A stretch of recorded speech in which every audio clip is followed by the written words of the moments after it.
Alright, we're back. Bizak. With the series review. And it's still an ongoing series. I think most of the series I've done have been completed.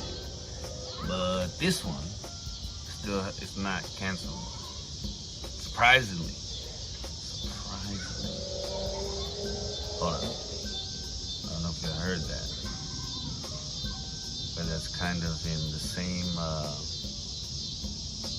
we're just gonna get into it. Always Sunny in Philadelphia. So I wrote a little something that I finished today and I started yesterday.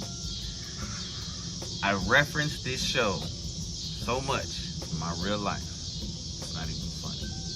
The idea of the show with a group of friends that are horrible people, but still, I don't know why I did this, but are still able to make themselves lovable because of their absurdity and find the good in them, possibly as the writers and actors do itself, which is absurd. I don't know what the fuck I just said or wrote. The show, it's an absurd show that you love because the people seem like bad guys, but really they're not the bad guys. The bad guys are the McPoyles and the homeless dude who was jerking off in front of D. And so there's villains, there's real villains. But these guys are kind of middle. They're in the middle. They're not great because there's always good people, but they're not the worst. But they're pretty bad. The show's old enough that the first couple seasons aren't even available in HD because they were filmed on older cameras. Since the beginning, there was a balance of male and female actors and characters. Dee is a great co-lead, and the fact that she's married in real life to Mac makes the later scenes between them, like in the later seasons, even more hilarious. Charlie is the best, and from the beginning you can see his standout acting, and it makes sense why he's gotten the most movies out of everybody. Not that everybody deserves movies, but Charlie, I mean, there's something about Charlie. No homo.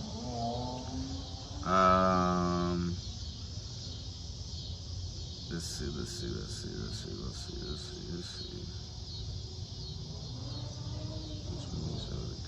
It makes me feel better about myself and brings me to laughter. It's a great pick-me-up. It's one of those shows that I throw on when I just need something on in the background, or when I don't want to start nothing new, or I'm not, just throw that on, man. There's no, you can start on any episode.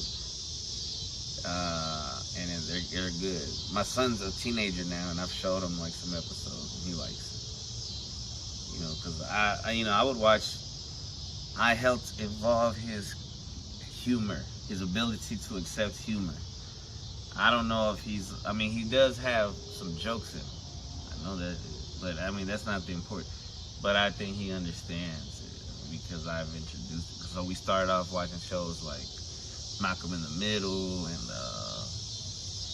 this is whenever he was like old enough to, because of course when he was young, we used to watch Pocoyo and Word World, and I watched with him the shows that were the shows that were appropriate for his age. So as he's gotten older, he lives with his mom, so like there'll be periods of time where there'll just be, at some point, it'll be like a long time that it's happened. I'll throw on something new, and Always Sunny was the most recent one that I threw on for him. It's pretty sick. I see my worst characteristics in the characters. I see a bit of Dennis. I see a bit of Dennis in myself, Charlie, D, Mac, and even Frank. Shit, even Rickety Cricket reminds me a little bit of myself. They're like the extreme versions of Inside Out. The first season is great, even without Danny DeVito, but he definitely makes the show even greater. Learning how the gang really came from nothing to something in real life is inspiring because you can be successful and original. I'm glad it came out when it did, but even in the current climate, the show is still creative with how they cover major topics like gender and bathrooms. 5 stars. Yeah, like I feel like, I think they took down one episode. And certain words are redacted now, like the R word. But yeah, it still holds up. It's dope. It's fucking dope. And then they got a podcast now where they talk about each episode. Well, they don't do that on every episode, but most episodes they go on in order of all the episodes.